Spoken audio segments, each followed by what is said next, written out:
మనం ప్రీవియస్‌గా టెలిగ్రామ్ గ్రూప్‌లో ఏవైతే ఎంట్రీస్ ఇచ్చామో, వాటి యొక్క బ్రేక్ డౌన్ అనాలిసిస్ అనేవి డిస్కస్ చేసుకుందాం. యాక్చువల్‌గా నేను పీసీ దగ్గర లేను. విలేజ్‌లో ఉన్నాననమాట. కొంచెం వీడియో అటు ఇటు అయ్యి ఉండొచ్చు.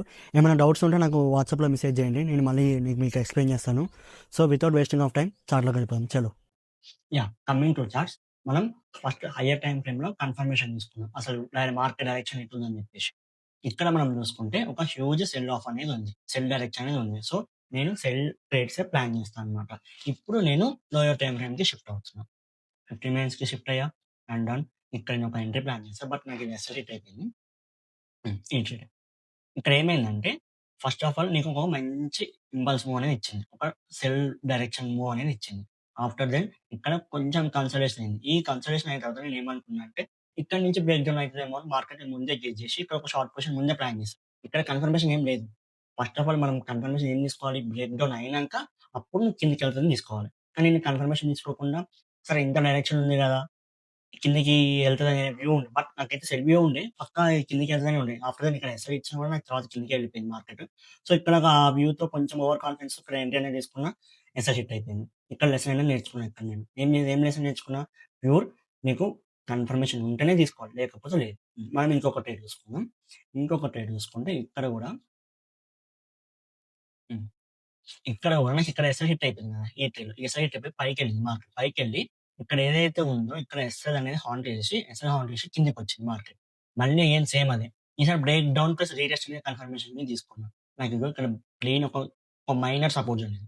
మైనర్ సపోర్ట్ జోన్ కాడ నాకు బ్రేక్ డౌన్ కనిపించింది అండ్ రీటెస్ట్ కనిపించింది. ఇక్కడ నేను ఎంట్రీ అనేది ప్లాన్ చేశా. అండ్ నా ఎస్ఎల్ వచ్చేసి ఈ విక్ మీద ఏమో పెట్టుకున్నా. ఈ విక్ మీద ఏమో పెట్టుకున్నా. 10 పిప్స్ ఏమో సారీ 100 పిప్స్ ఏమో పెట్టుకున్నా ఎస్ఎల్. అండ్ నా టార్గెట్ వచ్చేసి ఈ జోన్ అన్నమాట. 300 టిప్స్. అండ్ ఇక్కడ 1:1 రిస్క్ రివార్డ్ గూడా నాకు ఫేవర్‌గా ఉంది. బట్ నేను ఎగ్జిట్ అవ్వలేదు. జస్ట్ నా ఎస్ఎల్ ఏదైతే ఉందో ట్రైల్ చేశా. బ్రేక్ ఈవెన్‌కి ట్రైల్ చేశా అన్నమాట. ఇక్కడ ట్రైలింగ్ ఎస్ అనేది హిట్ అయిపోయింది. And done. ఇది గూడా హిట్ అయిపోయింది. ట్రైలింగ్ ఎస్ అనేది హిట్ అయిపోయింది. ఇంకొక ట్రేడ్ ఇక్కడ క్యాప్చర్ చేశా. ఇక్కడ ఎందుకు క్యాప్చర్ చేశా అంటే 15 మినిట్స్‌లో చూసుకుంటే 15 మినిట్స్‌లో చూసుకుంటే నీకు ఫస్ట్ ఆఫ్ ఆల్ ఇక్కడ ఈక్విటీ గ్రాబ్ చేసుకొని కిందకొచ్చింది. ఎస్ఎల్ హంట్ చేసి మళ్ళా కిందకొచ్చింది. మళ్ళీ సేమ్ ఏమైంది నా రెసిస్టెన్స్ జోన్ ఏదైతే ఉందో ఇదొక రెసిస్టెన్స్ జోన్. ఇక్కడ చూసుకుంటే 1, 2, 3, 4 టైమ్స్ దాకా ఇక్కడ మార్కెట్ అనేది రియాక్షన్ ఇచ్చింది.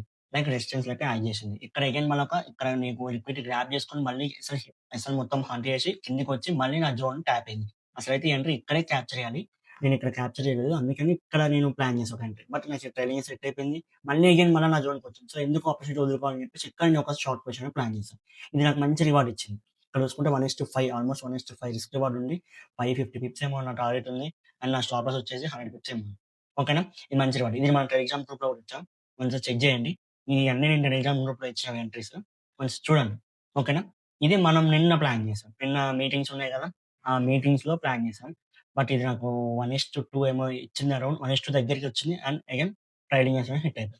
ఇక్కడ నేనొక మేజర్ సపోర్ట్ జోన్ అనమాట ఇది. నువ్వు 4 అవర్ టైమ్ ఫ్రేమ్‌లో తీసుకుంటే మార్కెట్ లాస్ట్ సపోర్ట్ జోన్ వచ్చేసి ఇదే.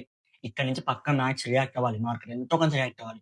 నాకు మినిమమ్ ఆ టార్గెట్ రాకపోయినా కూడా 1:2 వస్తదని నేను ముందే గెస్ చేశా. 1:2 అన్నా సింపుల్‌గా వస్తదని చెప్పేసి. మార్కెట్ మనం అనుకున్నది పోదు కదా! సమ్‌టైమ్స్ మనకి అపోజిట్ కూడా పోతది. ఆ! ఇక్కడ ఒక సపోర్ట్ జోన్ కాడ నేను ఒక రివర్సల్ ఈ రిజెక్షన్ క్యాండిల్ రాగానే ఇక్కడ నేను ఎంట్రీ అనేది ప్లాన్ చేశా. ఇక్కడ ఎంట్రీ ప్లాన్ చేశాక నాకు చూడండి ఆల్‌మోస్ట్ నాకు 300 పిప్స్ ఏమో రెండిచ్చింది. సారీ 350 పిప్స్ రెండిచ్చింది నాకు. 350 పిప్స్ ఇచ్చినంక నాకు మళ్ళీ స్టాప్ లాస్ అనేది హిట్ అయిపోయింది. ఇది పవెల్ స్పీచ్ టైమ్‌లో నా స్టాప్ లాస్ అనేది హిట్ అయిపోయింది. బట్ అప్పటిదాకా నాకు మ్యాక్స్ ఇక్కడ దాకా ఎళ్ళింది మార్కెట్. మార్కెట్ ఇక్కడ దాకా ఎళ్ళాక కూడా నాకు మంచి రియాక్షన్ అనేది ఇచ్చింది. ఇక్కడ మార్కెట్ నాకు పవెల్ స్పీచ్ టైమ్‌లో నాకు స్టాప్ లాస్ అనేది హిట్ అయిపోయింది. ఓకేనా? ఇంకొకటి ఇది ట్రేడ్ యాక్చువల్‌గా ఏంటంటే ఇది మార్నింగ్ 4:30కి ఏమో ఇచ్చింది. ఇది మన ఫేవరెట్ స్ట్రాటజీ ఏదైతే ఉందో ఫిబొనాసి. ఫిబొనాసి దాని మీద నేను ఎంట్రీ అనేది ప్లాన్ చేశా. సారీ ఇది కాదు. ఇది. 1 అవర్ టైమ్ ఫ్రేమ్. మనం ఫిబొనాసి ఎప్పుడు యూజ్ చేస్తాం? 1 అవర్ టైమ్ ఫ్రేమ్‌లో యూజ్ చేస్తాం. ఓకేనా? ఈ 1 అవర్ టైమ్ ఫ్రేమ్ అనేది ఇక్కడ నాకిక్కడ ఒక impulse move, clear impulse move కనిపించింది. ఈ హై నుంచి ఈ లో వరకు నేను ఫిబొనాసి అనేది డ్రా చేసుకున్నాను. నా లెవెల్ ఎంత? 61%. ఇక్కడ 61%. బట్ నాకు ఇక్కడ డబుల్ కన్ఫర్మేషన్ ఉంది. డబుల్ కన్ఫర్మేషన్ ఎలా అంటే నేను చూపిస్తానండి. డబుల్ కన్ఫర్మేషన్ ఎలా అంటే ఇక్కడ చూసుకుంటే మనకిదొక ప్రీవియస్‌గా ఒక సపోర్ట్ జోన్. మనకి ఇక్కడ ఏదైతే ఎస్ఎల్ హిట్ అయిపోయిందో, పవెల్ స్పీచ్‌లో ఎస్ఎల్ హిట్ అయిపోయిందో ఆ జోన్ అనమాట. సో, అది ఇంపార్టెంట్ జోన్. ఇంపార్టెంట్ జోన్‌నే బ్రేక్ చేసి మళ్ళీ రీటెస్ట్‌కి అనేది ఎళ్ళిపోయింది. సో, అది చాలా ఇంపార్టెంట్ లెవెల్ అయితుంది. ఒకటి గుర్తుపెట్టుకోండి హెచ్4లో ఏవైతే లెవెల్స్ ఉన్నాయో, అక్కడ రీటెస్ట్ ఏరియా వస్తే మాత్రం అక్కడ ఎంట్రీస్ అనేవి ప్లాన్ చేయడానికి ట్రై చేయండి. కొంచెం రిస్క్ తక్కువ పెట్టుకోండి. బట్ ప్లాన్ చేయండి ఎంట్రీస్ అయితే. చాలా మంచి రివార్డ్ వస్తది అక్కడి నుంచి. ఎందుకంటే హైయర్ టైమ్ ఫ్రేమ్‌లో ఏవైతే ఇంపార్టెంట్ లెవెల్స్ ఉన్నాయో అవి చాలా ఇంపార్టెంట్. సో, ఇక్కడ నేను ఒక ఎంట్రీ అనేది ప్లాన్ చేశా. ఇక్కడ ఒక ఎంట్రీ ప్లాన్ చేశా. అండ్ నా స్టాప్ లాస్ వచ్చేసి ఏదైతే 78% ఉందో, ఇక్కడ నేను నా స్టాప్ లాస్ అనేది పెట్టుకున్నా. నా టార్గెట్ వచ్చేసి ఈ లో కింద పెట్టుకున్నా. And done. ఇది కూడా నాకు 5 పిప్స్ ఏమో ఇచ్చింది. బట్ 1:2 క్యాచ్ చేశా. 1:3 రిస్క్ రివార్డ్. డన్. నాకు ఈ ట్రేడ్ ప్రీవియస్ ట్రేడ్. ఈ 2 ట్రేడ్స్ పెద్ద ట్రేడ్స్ అయ్యాయి. మిగతాయన్నీ ప్రీవియస్ రేట్ అయిపోయినాయి. సో, ఇదండి ఈ వీక్. ఈ వీక్ వచ్చేసి ఎనాలిసిస్ ఇవి, ఎంట్రీస్ ఇవి. సో, నేను రేపు, ఎల్లుండి నేను ఎంట్రీస్ ఏం ప్లాన్ చేయను. ఈ వీక్ ఈ ట్రేడ్స్‌తో క్లోజ్ చేసేస్తున్నా. ఓకేనా? చలో థాంక్ యూ. హోప్ ఈ వీడియో మీకు అర్థమైంది అనుకుంటా. ఇఫ్ అర్థం కాకపోతే నాకు వాట్సాప్‌లో మెసేజ్ చేయండి. నేను ఇంకా క్లియర్‌గా చెప్తాను. మీ సపోర్ట్ ఇలానే ఉంటే ఇంకా ఈ టైప్ ఆఫ్ కంటెంట్ వీడియోస్ అనేవి నేను ఇంకా పోస్ట్ చేస్తూ ఉంటాను. యాహ్! Thank you guys.